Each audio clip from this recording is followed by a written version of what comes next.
Hello. Well, guess what? Today is our last day at looking at notes. On Monday, the 18th, I'm going to let that be make sure you get everything turned in day. And then the Wednesday, 5/20th is a bonus. I haven't published it yet because I'm looking to see how many points I want to make it worth. And I certainly don't want you working on the bonus before you complete the course. And so that'll get published later. All right, so let's take a look at finishing up what I want to do today. So I was really torn. The Nernst equation is really important to electrochemistry, but we skipped the chapter on free energy, which was chapter 17. I don't know how many of you noticed we jumped from 17 to 18. And so I think I'm going to skip it. You can see that there's some, it brings back into a lot of physics. It goes into the work, and that's what Gibbs free energy is about, is how it affects work. And, you've got delta G values. Those are a lot like our delta H values. That Gibbs free energy are published in the same charts very often with the enthalpy values, and that's because they're directly related. And then here you see our standard cell potential. F stands for the Faraday constant, which is this value. N stands for the number of moles.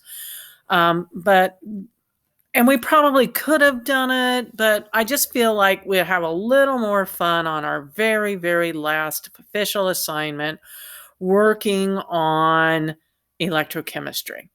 And so I am moving to, or I've said electrochemistry, we've been working on that all along, electrolysis.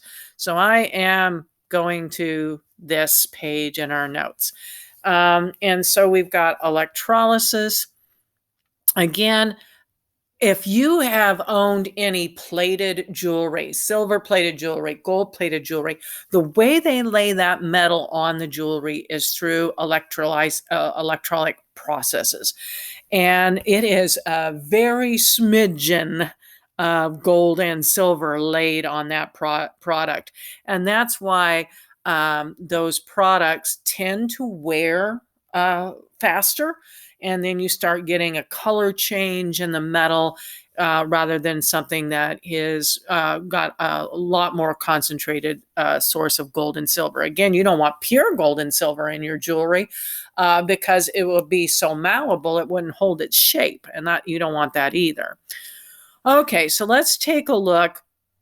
What we're going to use is we're going to use electrical energy to produce a chemical change, and that's called electrolysis. You're forcing a current to run through a cell.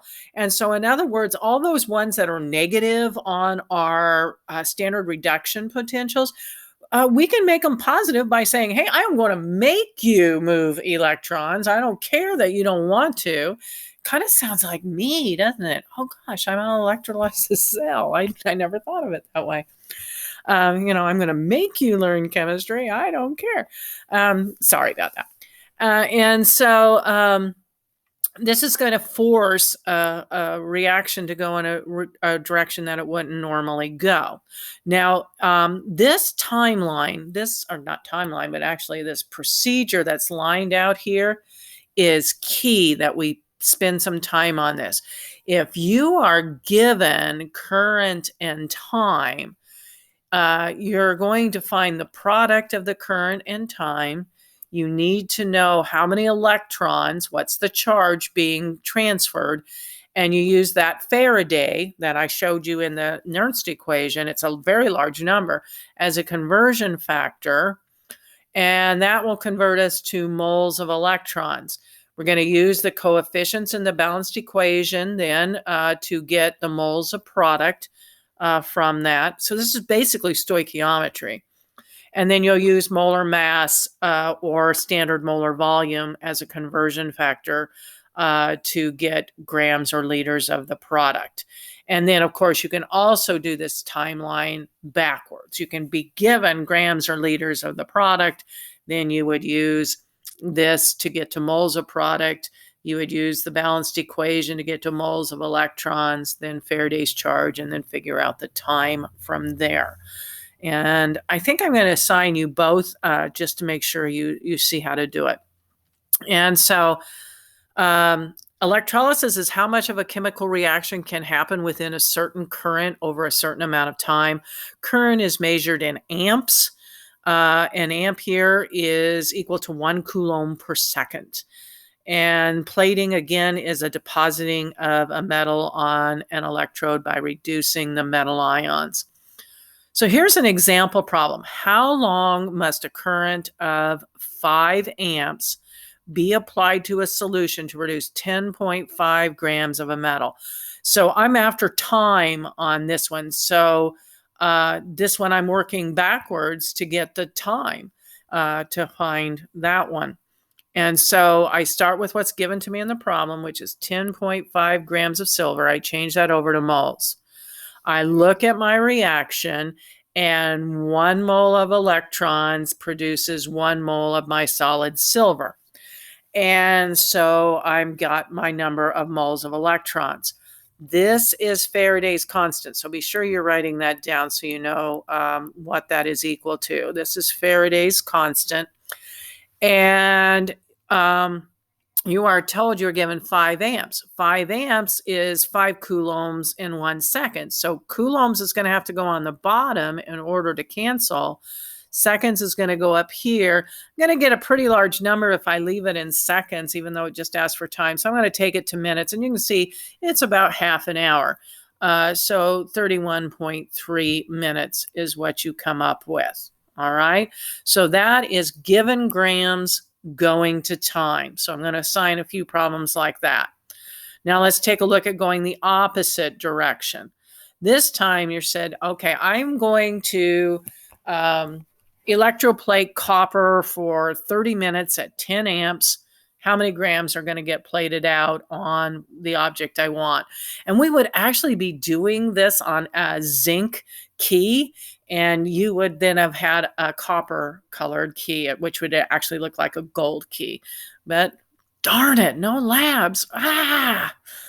And so anyway, 30 minutes, 1 minute, 60 seconds. We got 10 amps, so that would be 10 coulombs per 1 second. This is Faraday's constant again. And of course, coulombs is going to have to go in the denominator. So you can see this is a reversal of what we did earlier. You're just using the conversion factors in an opposite manner. So you're still setting it up factor label. So you use your labels to figure out where things go. And so now we have this many moles of electrons. And so now I'm going to use my mole ratio from the balanced equation. I didn't do a balanced equation here. So I want to know, how is copper going to get to be copper? And that's what has to happen. So that's how I get my 1 mole of copper comes from 2 moles of electrons. So that's where that comes from, is recognizing that this was copper 2. And then 1 mole of copper weighs 63.5 grams. So I'm going to get 5.94 grams of copper. So again, I'm going to be assigning you both types of problems. They are going to be from the book, so you're going to have the answers available. So I'm obviously going to want to show these factor labels. My suggestion for you is to set them up in a table, doing numerators and denominators with a two row table is ideal here. And so for this part, I would make it 1, 2, 3, 4.